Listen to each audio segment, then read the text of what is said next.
Olá pessoal, sejam muito bem-vindos. Hoje vamos falar de finanças e gestão, um tema que aparentemente é árido, cheio de números, mas que é um divisor de água para a sobrevivência e sucesso das médias empresas. E para a gente aprofundar hoje no tema, né, a gente traz uma pessoa que vive isso muito na prática, né, e que tem muitas experiências bacanas para nos contar e nos guiar aí em boas práticas, né, para as médias empresas. E antes da gente começar, deixa eu me apresentar, sou Rafael Silveira, diretor-geral da MID e sócio da Falcone, e ao meu lado aqui... E eu sou o André Reichelt, gerente na MID. E esse é o podcast Especialistas Acima da Média, mais um podcast da MID focado para médias empresas, empresas que faturam entre 5 e 300 milhões de reais. E antes da gente começar, quem está nos conhecendo agora, curta o nosso canal, deixa um like, deixa um comentário, traga sugestão de temas. Todos os comentários, sugestões são super muito bem-vindos. E hoje estamos aqui com o Johnny, né, o Johnny é da JM Lima, né, uma empresa especialista em temas financeiros, vou colocar aqui assim, né, Johnny? Aí tu vai se apresentar melhor. E ele vem desenvolvendo alguns temas com os nossos clientes também. A gente acaba acionando ele quando tem temas um pouco mais profundos de finanças, né? E acho que vai ser um bate-papo bem bacana. Johnny, muito bem-vindo novamente a mais um podcast da MID. Imagina, obrigado mais uma vez, André, Rafa, pelo convite aí. Acho que o intuito aqui é a gente ter uma conversa, levar um pouquinho do conhecimento que a gente tem, um pouquinho da vivência, e espero que eu consiga colaborar aí para a turma de casa. Muito bom. E, Johnny, eu acho que para a gente começar, né, essa questão de finanças, né, acho que vale aqui a gente até explicar a importância das pessoas, né,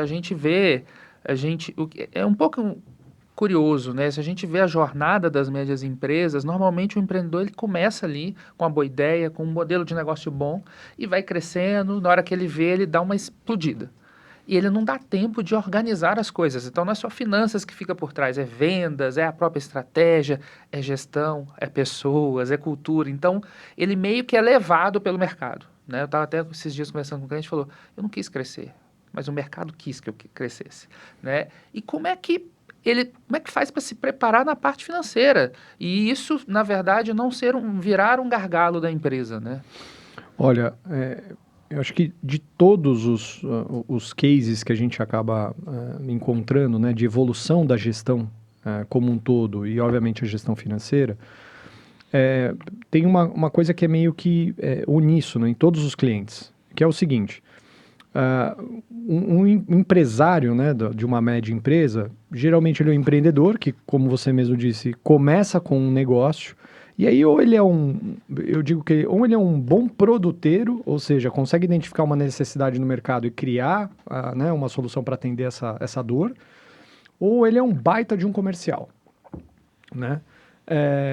E isso envolve tomar risco, envolve entrar em coisas que normalmente as pessoas falam não vai, e é assim que é a vida do empreendedor, é tomar risco, ter coragem para enfrentar isso e pôr a cara à prova e fazer acontecer.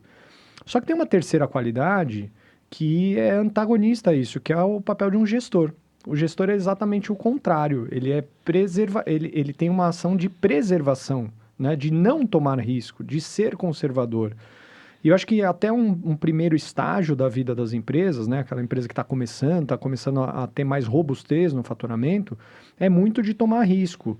Só que a questão da gestão, para que você tome o risco do tamanho certo, ela é fundamental. E às vezes isso acaba ficando a reboque de, não, mas eu estou crescendo, então está tudo indo muito bem. Não necessariamente.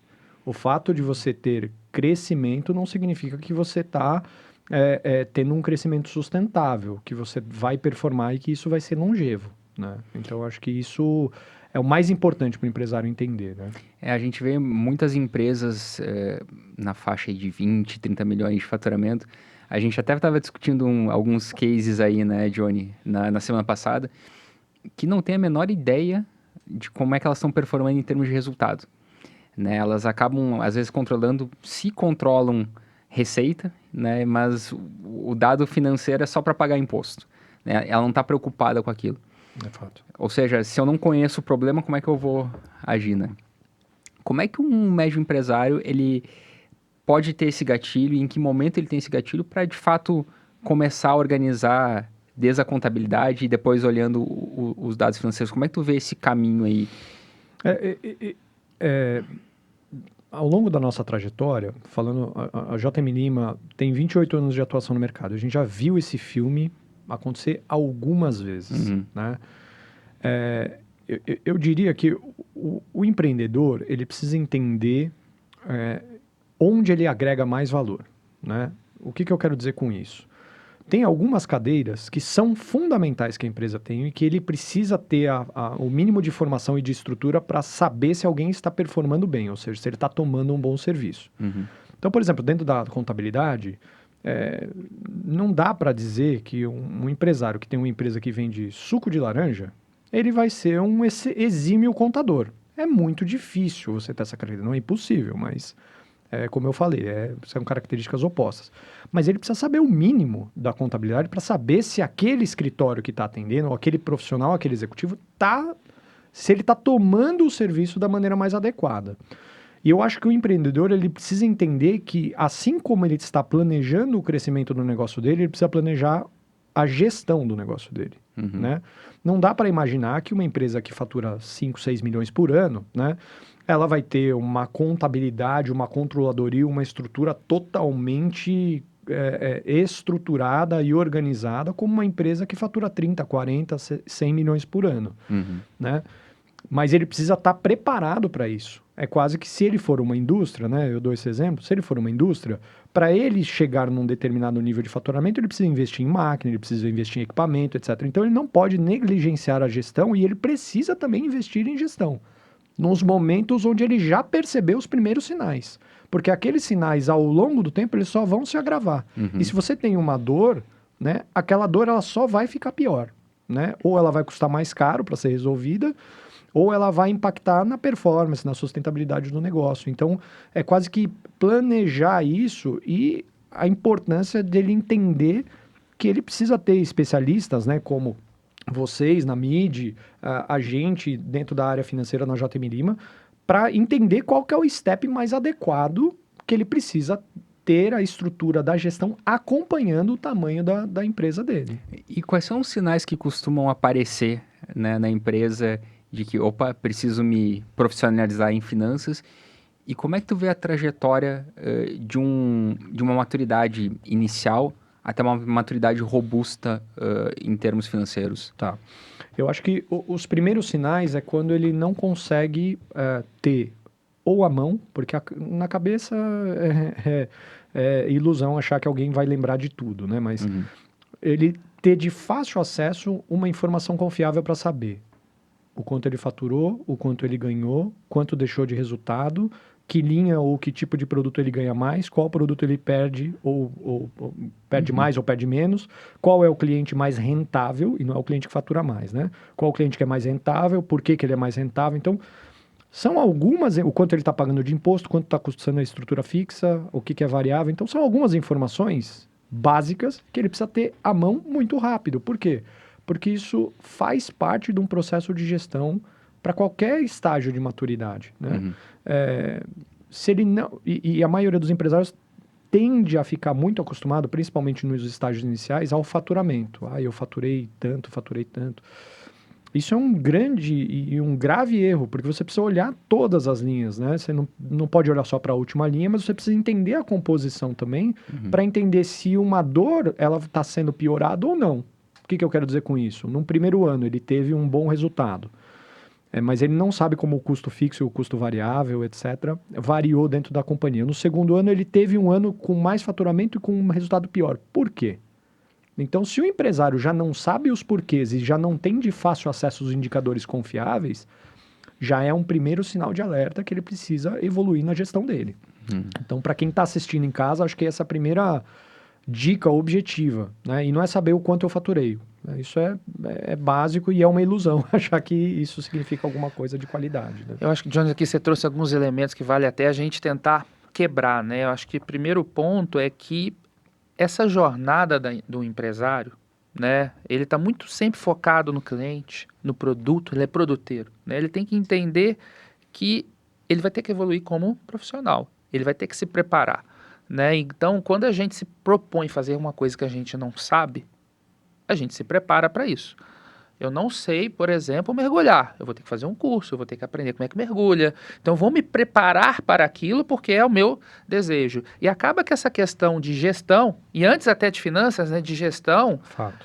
a pessoa não sabe que ela precisa disso. E uma reflexão que eu sempre faço com os nossos clientes é: você já viu alguma empresa grande sem gestão? Você não consegue achar um exemplo. É fato. Porque o problema, ele vai ganhando, ele cresce não proporcional ao crescimento da receita, é exponencial, ou seja, ele cresce muito mais do que a gente colocar somente o crescimento da receita. Então, sua receita dobrou, seus problemas triplicaram, quadruplicaram, porque tem muitas pessoas, tem muitos processos e as coisas complicam. Então, acho que aqui um primeiro ponto é, você tem que se preparar para isso, né? E a gente vê no mercado, né, que o empreendedor, ele não nasce na escola de administração, ele não nasce na faculdade, né? Ele não está ali naquele momento, alguns aqui até nascem, mas... E a gente vê surgindo vários cursos para as pessoas aprenderem. Então, o primeiro passo é, se você está empreendendo, entenda que a sua jornada não é só da empresa, mas sim da pessoa, né? E acho que é um ótimo ponto e tem a ver com um pouco do que eu falo também para, às vezes, em algumas reuniões de conselho, ou conselhos que eu participo, ou até clientes, né?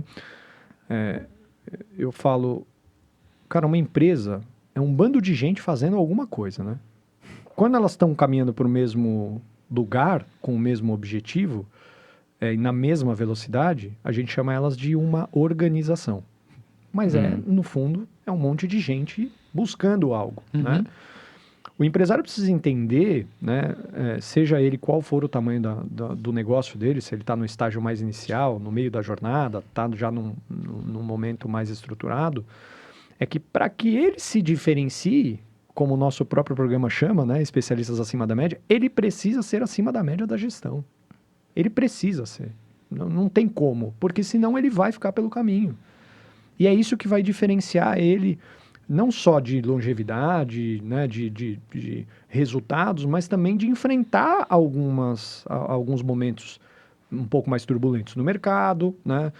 Algum concorrente mais agressivo. Então, gestão não é uma opção. Se você decidiu ser um empreendedor e você tem um negócio, não é uma cadeira que você não tenha que se dedicar. Você tem que se dedicar e muito, e buscar não só o conhecimento, mas buscar gente especializada.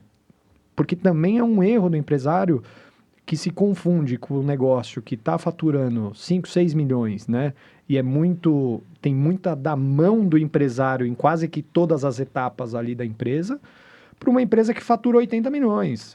Ele não vai ter, talvez, todas as expertises, dificilmente ele vai percorrer todas as agendas, né? Ele vai ser um exímio comprador, um exímio contador, um exímio controlador, um exímio financeiro, um exímio vendedor. Não vai ser. Mas ele precisa entender de gestão dessas cadeiras para cobrar dos executivos ou de empresas, né? Contratar bem, para que ele esteja bem assessorado, porque não é uma obrigação, precisa estar na pauta dele, né? Senão ele acaba a empresa vai limitar a ele, a capacidade dele, e ele vai descobrir a duras penas que a capacidade dele é muito menor do que ele espera. E não dá para a gente... Não dá para a gente deixar esse discurso meio soft demais para o empresário. Por quê?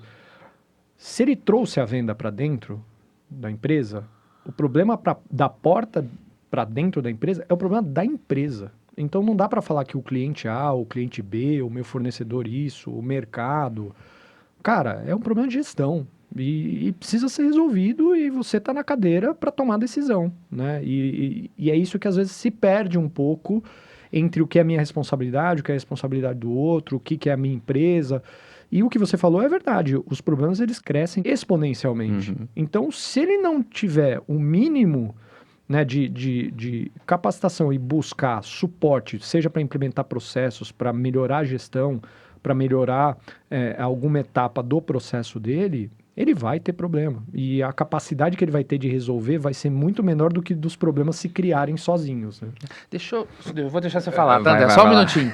Só para pegar um parêntese. O papo tá bom. Que a gente faz muito, a gente fala muito nas nossas redes, né? O que é gestão? É simplificar o que é gestão. Gente, gestão é tomar boas decisões. No fundo é só isso. É uma coisa é um conceito simples, mas não é simplista, e nem Aham. simplório. Uhum. E por que que isso é importante? A gente aqui faz muito, a gente gosta, né, do nosso método, o método cartesiano, de tentar perguntar os porquês, né? E a gente tem muitos cases aqui que a gente compartilha junto com a JM Lima e a gente sempre pergunta, mas por que que essa empresa chegou nesse nível de endividamento? Por que que essa empresa não fez nada até hoje efetivo? E na hora que a gente vai fazendo os porquês, né, a gente brinca aqui os 5 porquês, né? A gente sempre cai tomando algum momento da empresa ele tomaram algumas decisões erradas Ou não ter tomado, né? ou não tomar, Que também é tomar uma que é decisão. uma Então, decisão, uma decisão. é uma decisão que culminou nisso aqui. Então não foi o mercado, não foi acaso, não foi Deus, não foi nada disso, não foi os funcionários, não foi o sindicato, não foi nada disso. Foi decisões tomadas ou não tomadas, né? Uhum. Que culminaram neste momento. A gente só está vendo a consequência desse problema, né? Ou não tá vendo, né? Porque não tinha nem o dado para ver a consequência. A ausência da evidência não quer dizer a evidência da ausência, né? Uhum. O empresário se confunde de, eu não tenho problema financeiro, não tenho problema na minha contabilidade, Não não tô tenho problema enxergando. na controladoria. Então não tem problemas? Não, cara. Se você mexer, vai ter problema. Então resolva antes que eles fiquem maiores do que a sua capacidade de resolvê-los. Perdão. Johnny, depois que a gente, né, seguindo essa linha, depois que a gente já tem ideia dos números, já está organizado, tem uma contabilidade que de fato faz a contabilidade correta, né, dos lançamentos, enfim, ou seja, já tem disponíveis os dados.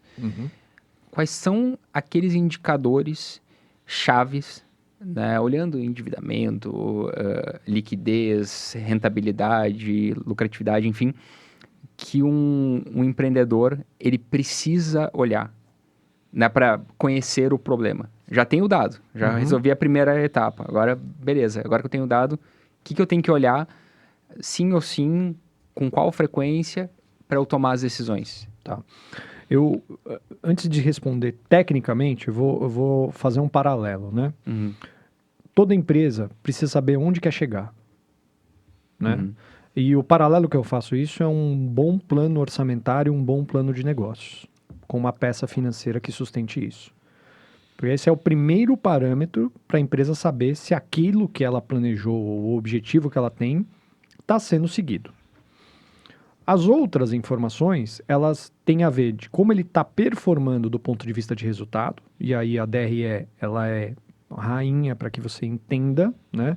Mais do que indicador, né? Uhum. Eu gosto de olhar para o filme como um todo, para entender dentro daquele fechamento do mês, de um demonstrativo de resultados, como que você faturou, o que você pagou de imposto, o que você teve de receita bruta, qual foi o CMV ou CPV que você teve, qual foi a tua margem, quais foram as tuas despesas, etc., até chegar no teu EBIT, das tuas despesas e receitas financeiras, até chegar no teu resultado no lucro líquido ou no prejuízo daquele mês. Uhum. Então, aquilo conta um filme. E o reflexo disso também é outra peça, que é o fluxo de caixa. Então, as três coisas são os Interligado, né? pilares básicos. Uhum. Os outros indicadores, André, eu costumo entender que são recortes num determinado parâmetro desse em comparação com outro, né? Uhum. Mas eles não vão dizer se o teu plano, por exemplo, você pode pegar um índice de endividamento, né, de cobertura de juros, ou seja, quanto a tua operação dá de resultado versus ao custo da dívida, do teu endividamento, da tua alavancagem financeira. Isso te dá um parâmetro do resultado, de o quanto a tua empresa tem capacidade para continuar rodando sem captar novos recursos ou a capacidade de pagamento disso. Mas ela não mostra para você se você está indo bem ou não dentro do seu plano de negócio. Se você está avançando naquilo que você precisa ou não. Então, eu costumo quebrar isso para os empresários da seguinte forma.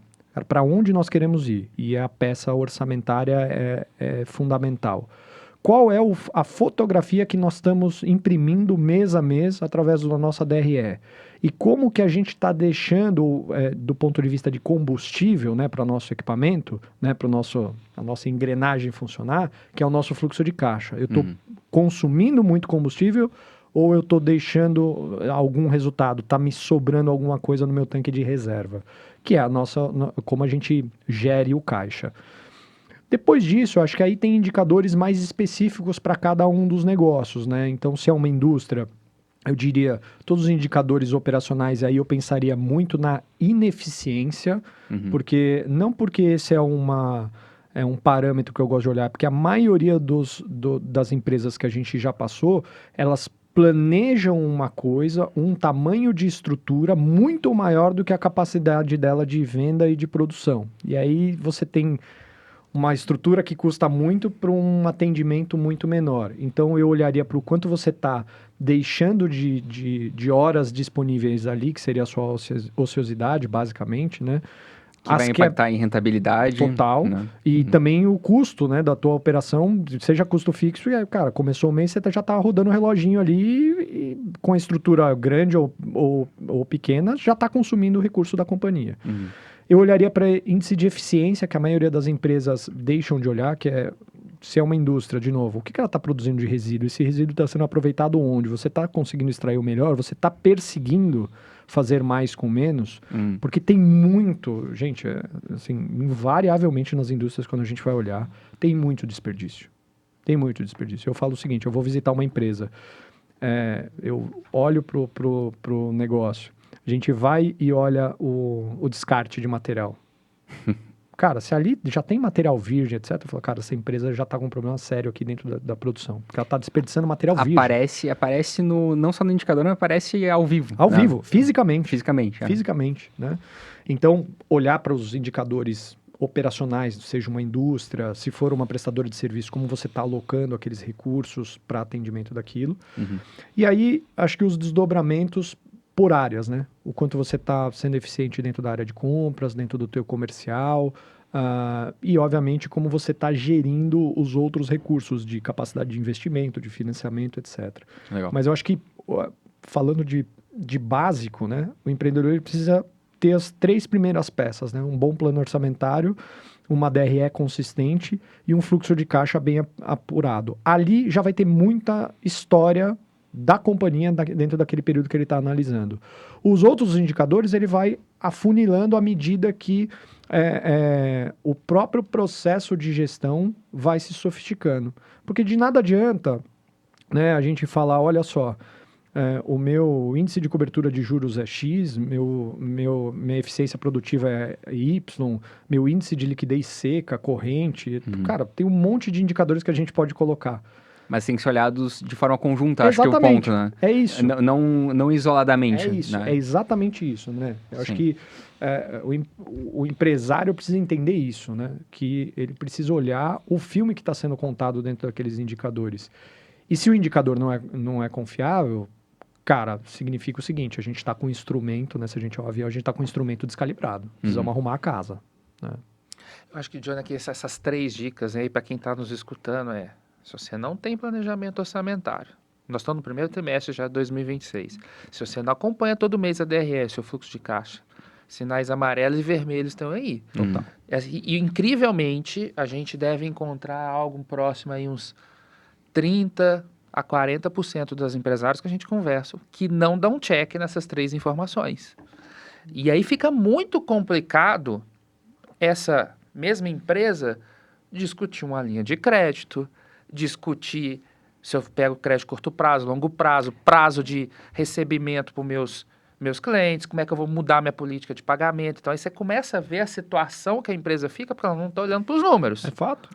É fato. E não olhando sistemicamente, né? Muitas vezes o empresário acaba olhando o DRE, tá tudo bem no DRE, mas aí vai vendo o fluxo de caixa, tudo que ele ganha no DRE, ele dá de prazo de pagamento ou né, dá um prazo de recebimento longo para o cliente também e acaba destruindo todo o valor que ele gerou na competência no DRE, ele acaba destruindo o caixa. Você sabe um erro que eu diria que 6 em cada 10 empresários do que a gente conversa cometem? Confundir markup com margem. Muito. Assim, é unânime. Assim, 6 em cada 10 clientes que a gente fala confundem o que é markup e margem. E os outros 4 que sobram, né, os outros 40%, não tem muita clareza, às vezes, do que é um ou do que é outro, ou se confunde na aplicação prática.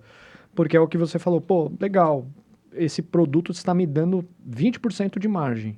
Muito legal. Mas o meu prazo de recebimento é em 90, 120 dias. Cara... Sim, quem é que vai bancar essa... Quem vai estar bancando essa operação? O banco?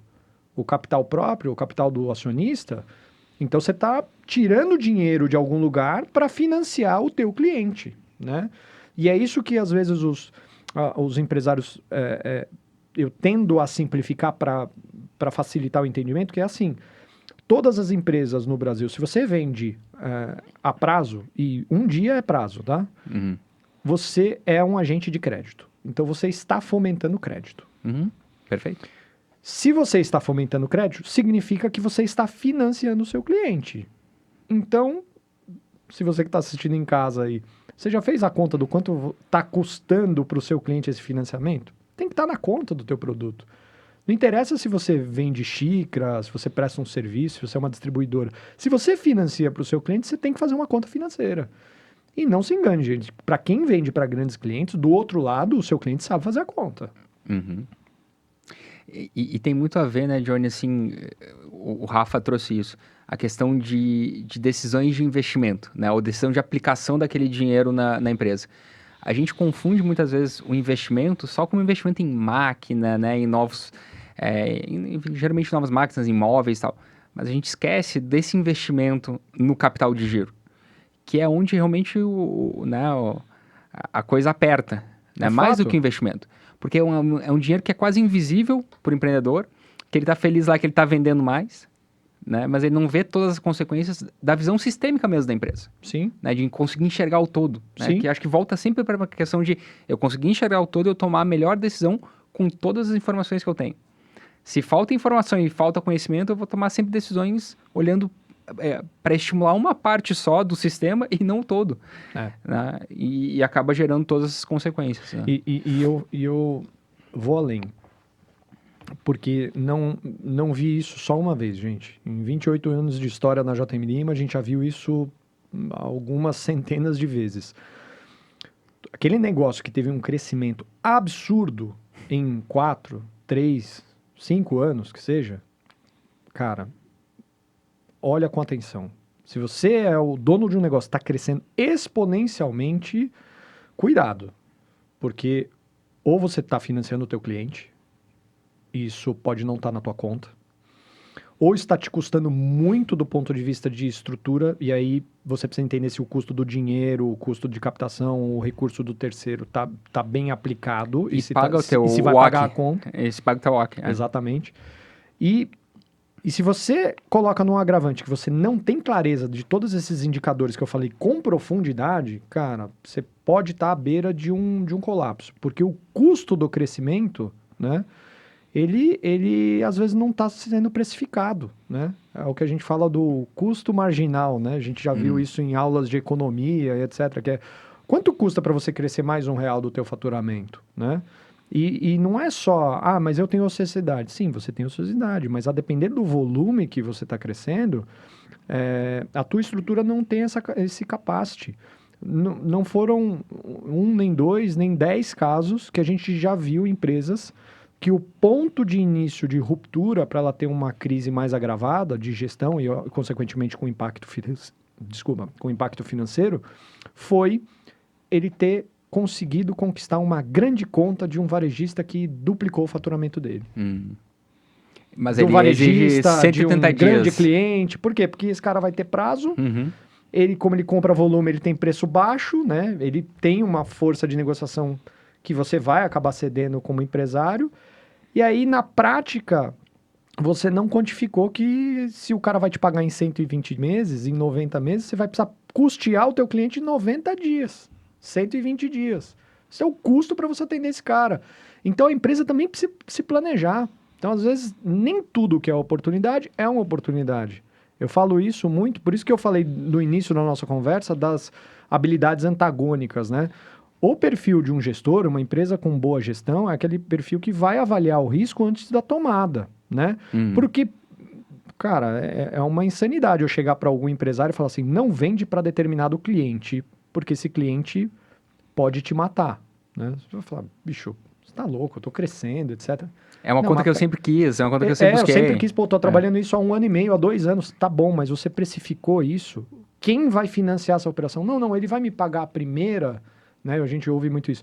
Ele vai me pagar a primeira à vista e aí eu vou entrando no...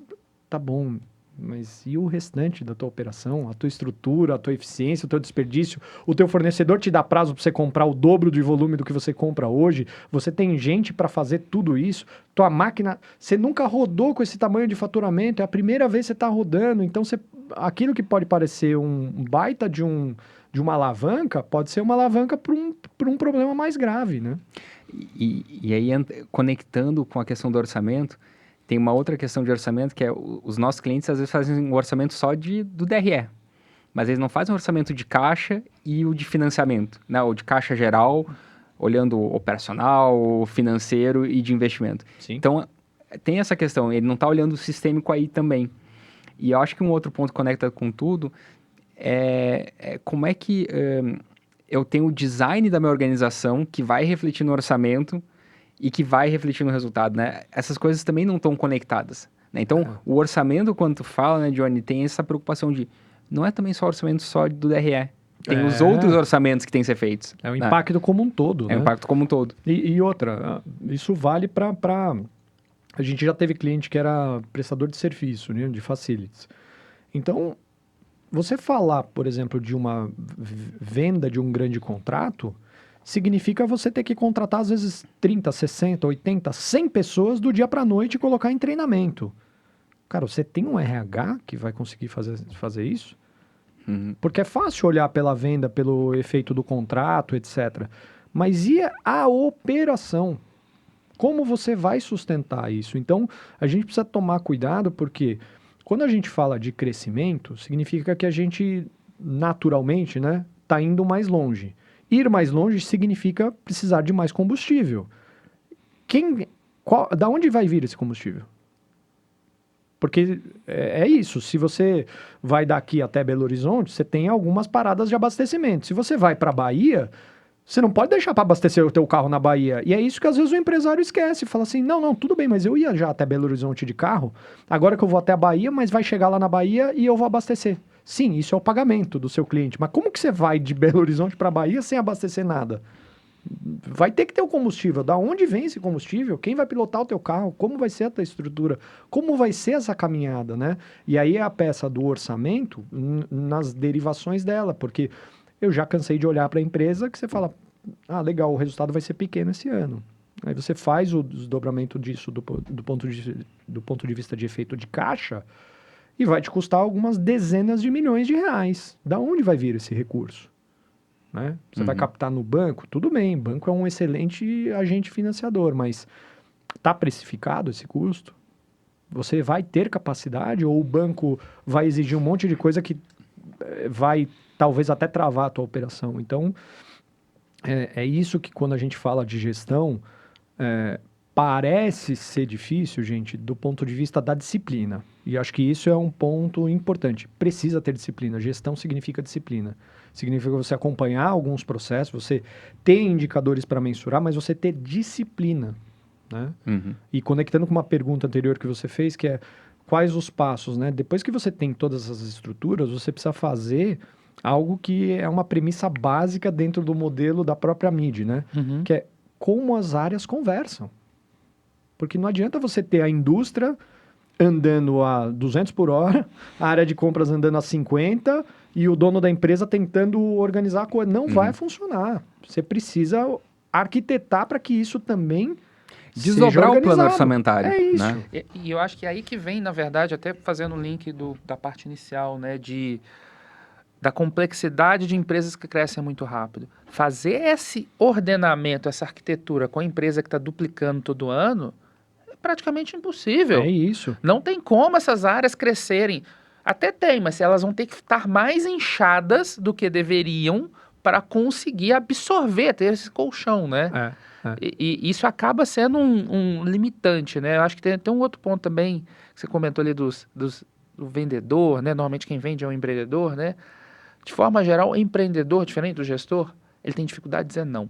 Ele tem dificuldade de demitir, ele tem dificuldade de dizer não para cliente, ele tem dificuldade de dizer não para fornecedor, porque esses dias eu escutei, quando o cliente me cobra, ele não fala que foi a minha empresa, mas fala que fui eu.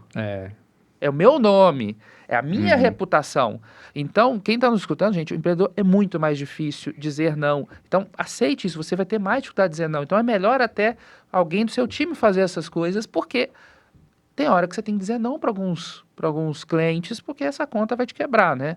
Você sabe que tem alguns processos de gestão que a gente vai atuar dentro da área financeira para ou quando a gente está estruturando uma empresa que ela está precisando, né, desse suporte para crescer melhor, né, dentro da estrutura financeira, né, ou quando a gente está reestruturando porque a empresa já chegou num ponto que ela precisa remodelar, né.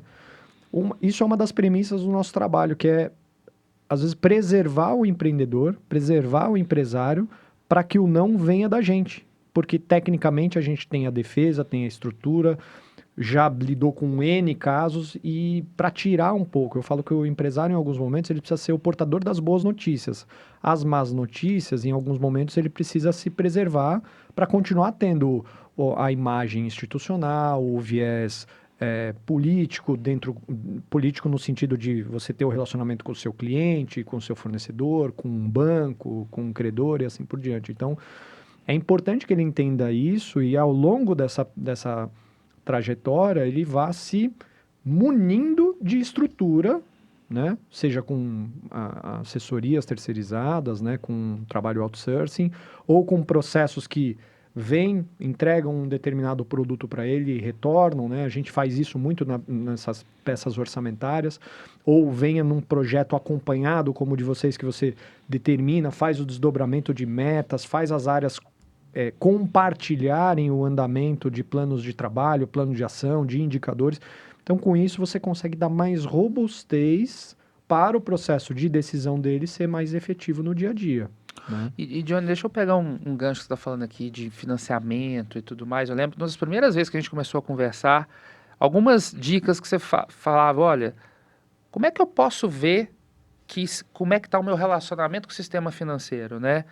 O que eles estão me pedindo em troca? Quais são as pegadinhas do contrato? Até para cada um refletir, assim, os bancos que estão te emprestando, acho que essa foi a primeira coisa, são de primeira ou de segunda linha? Uhum. Né? Isso diz muito do momento que você está. Se banco de primeira linha, tô falando de Itaú, Bradesco, Sim. Santander, estão te dando crédito, cara, isso é um bom sinal.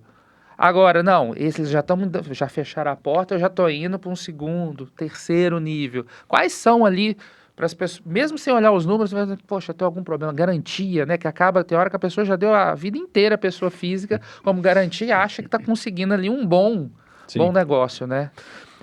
Eu falo que são alguns sintomas. Começa a dor quando o empresário tem algumas preocupações, né? Abrindo um pouco o leque aí da resposta, né? Se você todos os meses começa a se preocupar no dia 3 ou no dia 4 de como você vai pagar a folha, você já tem alguns problemas ali que você precisa atuar na tua gestão. Porque folha a gente tem todo mês. Pagamento de aluguel a gente tem todo mês. Matéria-prima, dependendo da indústria ou dependendo do negócio, você compra todo dia. Uhum. Então tem algumas coisas que, cara, não dá para fugir do planejamento. E isso envolve também a tomada de risco no mercado financeiro. Por quê?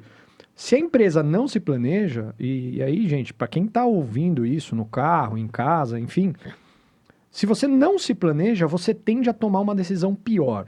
Porque é a decisão daquela de curto prazo, que se você não fizer, você Que é não o vai dinheiro pagar mais a caro. folha, né? E que é o Você vai dinheiro mais pagar a caro. E é o dinheiro mais caro. E às vezes, assim, eu falo bancos de primeira e segunda linha, porque envolve a questão de agressividade comercial e custo financeiro, né? E você tem outros players que atuam dentro do mercado de crédito também, tem N níveis e tem operações que são de altíssimo nível. Porém, você precisa entender que você está rodando num mercado que é um mercado de crédito agressivo. Então, naturalmente, você precisa estar preparado para isso, né? Uma coisa que a gente fala é, se a tua operação, né, se esse agente financiador, seja ele um banco, um fundo, qualquer que seja, ele começa a sustentar muito a sua tomada de risco com base em garantias pessoais, isso significa que ele já está olhando para a tua empresa com uma capacidade de pagamento muito limitada. Veja, o empresário tende a achar que o banco é um mal necessário, o banco, o fundo, o agente financiador, né? Mas eu digo o seguinte, ele pode ser um excelente parceiro ou não. Quem vai determinar como trabalhar é muito você ali no dia a dia, como você vai tomar esse serviço, né? E eu falo, cara, se você está tomando toda vez um recurso, você está aumentando o teu endividamento e o banco está olhando para você e está pedindo, cara, me dá a tua casa, me dá isso, aquilo, não é porque ele quer o teu imóvel, porque ele é banco, o produto dele é dinheiro.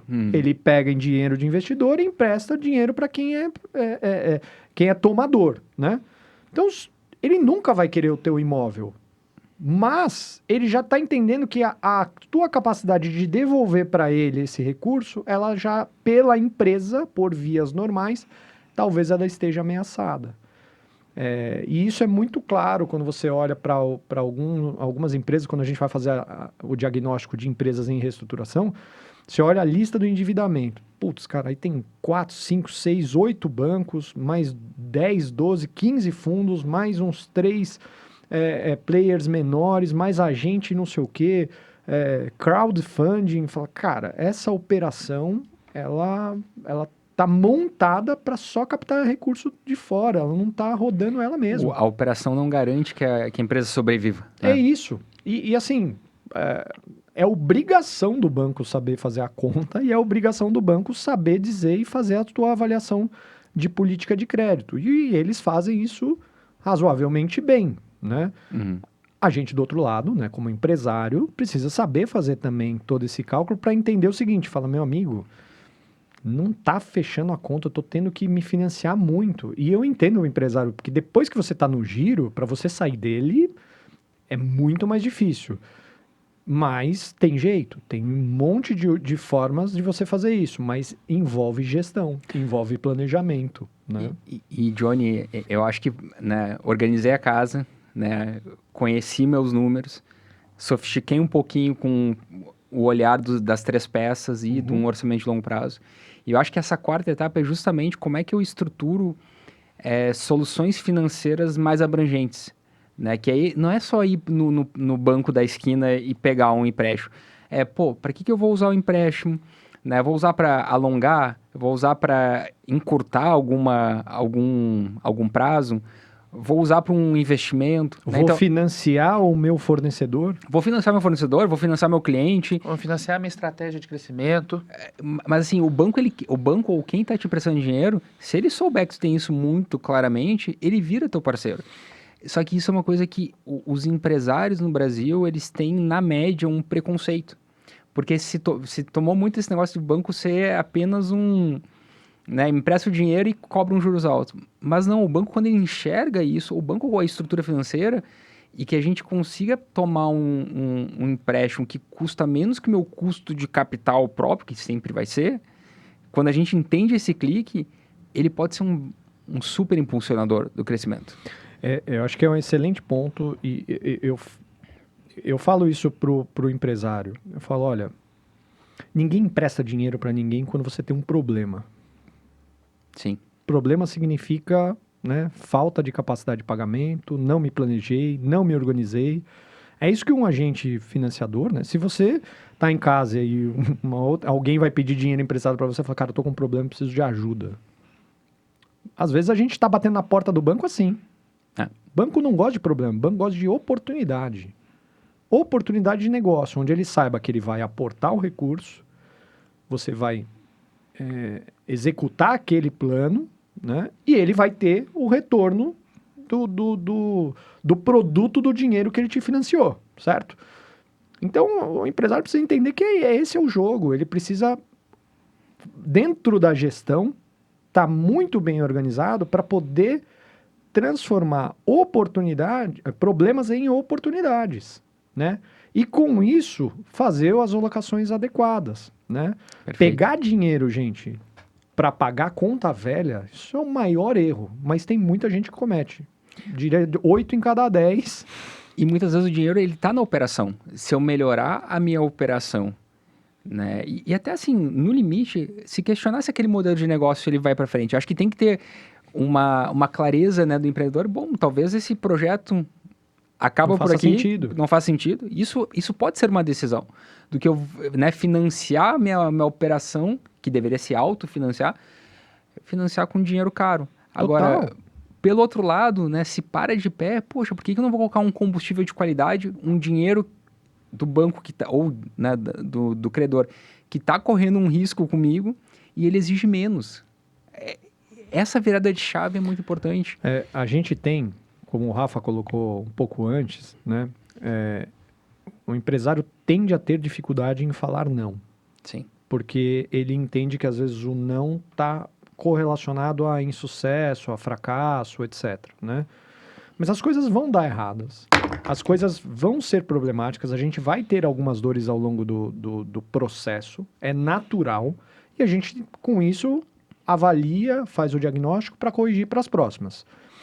O ponto é, se você tem um problema de saúde, né? Seja ele qualquer, problema simples, você vai fazer de tudo para resolvê-lo o mais rápido possível.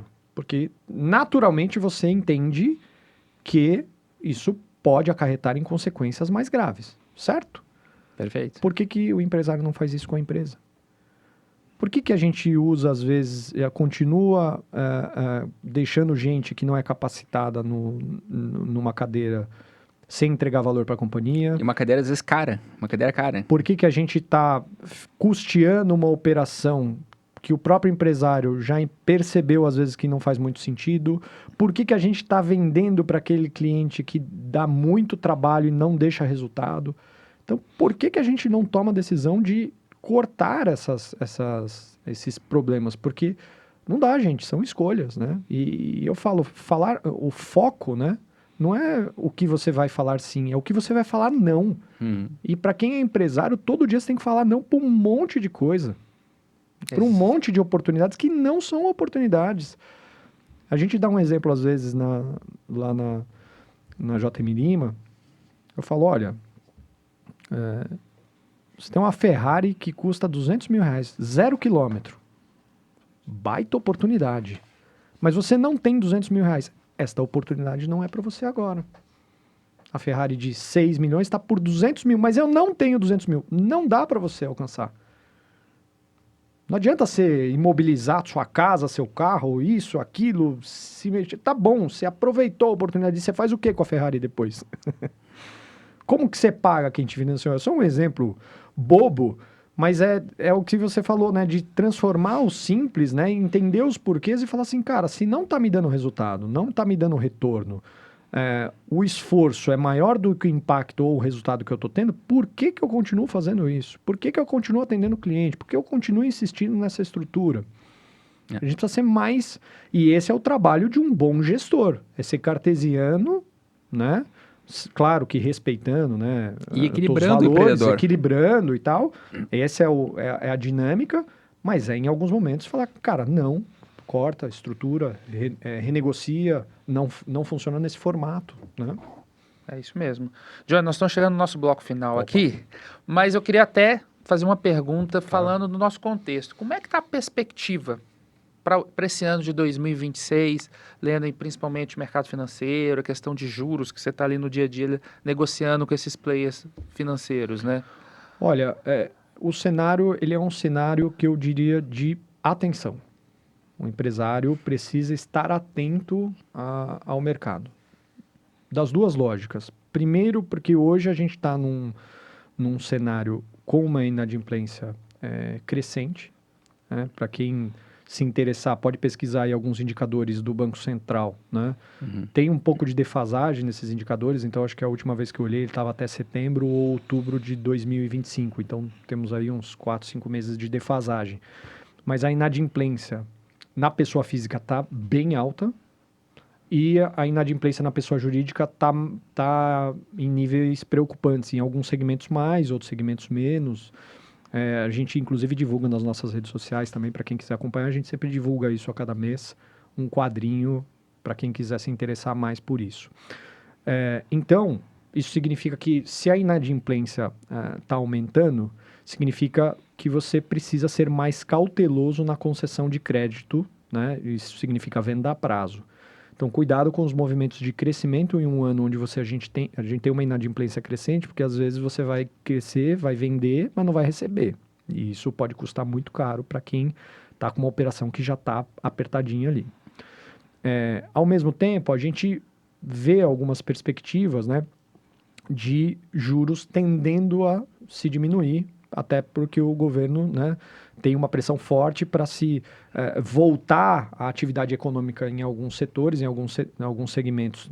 Tem investimento público acontecendo, o que acaba estimulando toda a cadeia e você tem o giro da economia de forma mais contundente. Mas o que a gente está percebendo, né, porque isso são os grandes números, os grandes indicadores, as grandes matrizes econômicas. Quando a gente faz um recorte para a média empresa, o que a gente está percebendo é um momento complexo.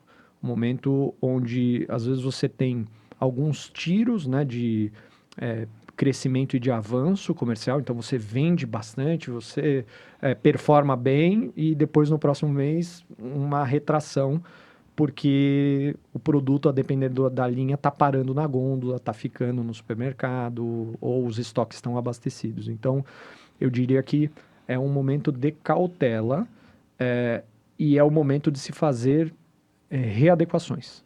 Então, se a tua operação, se o teu desempenho em 2025 ele foi bom, ele foi razoável, fique atento para que a tua operação não cresça mais do que o teu resultado. Né? Para quem não está com um resultado tão bom, é ontem que precisa fazer os ajustes. Por quê? O fato de você ajustar agora não significa que você vai ter o efeito caixa ou competência agora. Né? Então, se você readequar a tua estrutura, você vai levar 3, 4, 5, 6 meses para ter o reflexo disso. Então, se a tua operação não está indo bem, urge a necessidade de você se readequar nessa estrutura. Então, para isso, o que suporta muito isso é um bom planejamento orçamentário, um bom planejamento de resultados, de planejamento de fluxo de caixa, para entender como essas companhias vão desenhar o seu plano estratégico, né? Mais do efeito e o impacto dentro da área financeira. Então, momento de atenção, momento de cautela. Alguns setores a gente percebe um crescimento mais acelerado, outros mais ou menos andando de lado, porque você tem esse efeito de cresce e sobe, cresce, desce e assim por diante. Mas eu diria que a conta precisa fechar. Acho que esse é o recado que eu queria dar. Se a tua operação não está fechando a conta hoje, gente, cara, faça um trabalho para ajustar essa estrutura, porque isso vai te dar robustez, porque tem muita gente que está financiando o próprio giro e essa conta, ela chega uma hora que ela trava. Então, você vai estar mais fortalecido e vai conseguir ter um efeito, até às vezes, de consolidação do mercado, ou de abocanhar uma fatia maior do mercado que você não está atuando. Acho bem importante essa questão, em casa bastante que a gente fala com nossos clientes, né? Assim, é um ano ainda de cautela, né? A gente tem que ter cautela, obviamente, quem não está preparado, esse tem que se preparar o quanto antes, mas ainda é um ano duro, mas que pode ter perspectivas no final do ano, com juros ali, projeções mais para 12%, Isso. 12,5%. Então, assim, tem uma perspectiva de alívio, mas vai ser assim, não vai mudar da água para o vinho, né? Então, tenha cautela na sua operação e sinta ali o mercado, não vai nessas ondas, não, porque é um ano que ainda tem agentes externos, é um ano de eleição, Total. que vai trazer um pouco de rebuliço, né? A gente tem questão internacional impactando também no nosso dia a dia. Então, assim, tem muita gente externa aqui impactando, então esteja preparado, tome cautela, seja mais gestor, né? É isso. E tenta pensar, olha, estou sendo muito empreendedor, gestor, faça uma reflexão antes de tomar as decisões, né? E outra, só um adendo importante quando a gente fala de taxa de juros, para quem está em casa, não entenda que a tua empresa toma taxa de juros CDI, Selic, tá? Isso é um grave engano. A maioria das médias empresas aqui, ela está tomando a 18, 19, 20, 25% ao ano. Então, por isso que eu falo que é a hora de a tua operação reduzir, porque se o teu custo da dívida custa 20% ao ano, qual que é o resultado que a tua operação dá? Essa conta precisa fechar no mês a mês. Não dá para esperar um crescimento que vai acontecer, porque, como você falou, tem Copa, eleição, múltiplos feriados em 2026, então a conta precisa fechar por ela mesma. Perfeito. Johnny, além de te acompanhar nas redes, a JM Lima, nas suas redes, como é que o leitor, ouvinte pode conseguir ter mais acesso ao conhecimento? Você tem algum canal que você sugere, algum livro, alguma leitura? Como é que você se inspira e busca conhecimento que a gente poderia trazer aqui para quem quer se aprofundar um pouco mais? Olha, eu vou falar de dois aspectos aqui que é talvez menos técnico, mas ajuda a gente a, como gestor e empresário, tomar decisões mais acertadas. Um que eu gosto muito e que me ajudou dentro dos processos internos e que eu recomendo até como hábito para os nossos clientes a procurarem ler e entender o método, é o Ray Dalio, no livro dele Princípios, que basicamente ele fala quase que de uma jornada do empreendedor, que basicamente você traça um objetivo, você vai errar, né? Você tem que ter conversas francas. Exatamente. Ele fala muito disso. Nesse erro, você vai precisar entender o que te levou para esse problema, para esse erro, e é normal acontecer. A partir desse diagnóstico, né, que é o entendimento da onde você errou, qual decisão você tomou errado, o que você não planejou, o que você não viu, etc., você corrigir isso e evitar cair no mesmo ciclo de erro, e aí você segue no seu objetivo até encontrar o próximo erro, o próximo problema. Isso tem a ver um pouco com uma filosofia que eu vi lá atrás, eu não vou me recordar o livro, mas é um conhecimento amplo, chama TLP, Trooping Leading Procedure, que é dos Marines, né, da força de elite do exército, da Marinha Americana, né, dos Marines, que eles falam sobre fatiar problemas, né, que é como você come um elefante, né, uma mordida de cada vez. Então, para todo problema complexo, você precisa fatiar algumas decisões. Então, primeiro você faz isso, depois você faz isso, até você atingir o objetivo. Então, essas coisas estão meio que conectadas, porque é isso que eu falo para o empreendedor o tempo todo. Cara, divida, entenda por que você chegou nessa equação, por que você está nesse problema, faça uma avaliação e tenha despreendimento do ego, porque isso leva a muitos erros, né? Do eu sei, eu faço, eu tenho feeling. É um balanço entre o feeling e o que é racional, né? Faça um balanço, faça um diagnóstico e volte dentro da trajetória para que você continue alcançando o seu objetivo e entenda que o teu objetivo são várias etapas. Você vai chegar, é uma jornada a ser construída. Isso é um lado mais objetivo e que eu acho super legal, recomendo para quem não conhece. E eu gosto muito de acompanhar o Clóvis de Barros, que é o filósofo, professor. Eu acho fantástico porque ele traz alguns ensinamentos práticos do ponto de vista de dilemas pessoais, né? Eu entendo que quando a gente fala sobre organização, sobre gestão, a gente está falando de pessoas, né? E a gente, todos os dias, né, lida com dilemas das pessoas, né? Medo, frustração, ego, vaidade. Então, tudo isso é muito importante, às vezes, o empresário entender, porque gera o próprio autoconhecimento e faz com que ele até consiga, às vezes, motivar, engajar um pouco mais a equipe, a tropa, para que a gente alcance aqueles objetivos. Acho que são dois vieses que eu gosto de acompanhar bem, além de literaturas aí mais técnicas, mas acho que esses são coisas importantes aí. Muito boa, boas dicas. Johnny, infelizmente acabamos nosso tempo, mas para quem quiser continuar, aprofundar um pouco mais nesse tema, seguir essa conversa, como é que eles te encontram? Tá, bom. Pode me encontrar no LinkedIn e no Instagram, né? Meu perfil pessoal, J. Carlos de Lima no Instagram. No LinkedIn também é fácil de achar, é J. Carlos de Lima, o LinkedIn / J. Carlos de Lima vai achar. Ou nas redes sociais da JM Lima, @JM Lima Assessoria, a gente tem no Instagram, no LinkedIn. Estamos para lançar aí também uma série de conteúdos, de algumas entrevistas focando mais dentro da estrutura econômico-financeira. E aí, tanto lá quanto no nosso site, a gente sempre divulga alguns indicadores, algumas conversas, alguns artigos, sempre para fomentar no nível de gestão, né? Não só no nível de gestão financeira, mas os reflexos também disso sobre a ótica societária, sobre a ótica de planejamento sucessório, que é muito importante, que a maioria das empresas são empresas familiares, né? Então, é um pouco do que a gente acaba divulgando, enfim, acompanha a gente lá. O nosso canal do Instagram, um adendo importante, a gente sempre tem os stories lá, meio que nessa linha do que a gente conversou hoje, de tentar desmistificar um pouco o que é a gestão econômico-financeira. A gente soltou aí até uma série de posts aí, estão relacionados a fluxo de caixa, margem, markup e um pouco do que a gente conversou hoje aqui também. Vai ser um prazer tê-los por lá. Johnny, muito obrigado por ser o nosso especialista acima da média Imagina. aqui com a gente. E você encontra, né, toda semana no nosso canal da Mid e também, né, no YouTube, né, episódios que ajudam, né, os médios empresários a tomarem mais e melhores decisões, né? Então nos acompanhe semanalmente que a gente vai estar ao longo do ano postando conteúdos super relevantes para a gente enfrentar esse ano aí tão desafiador. Muito obrigado e até o próximo episódio.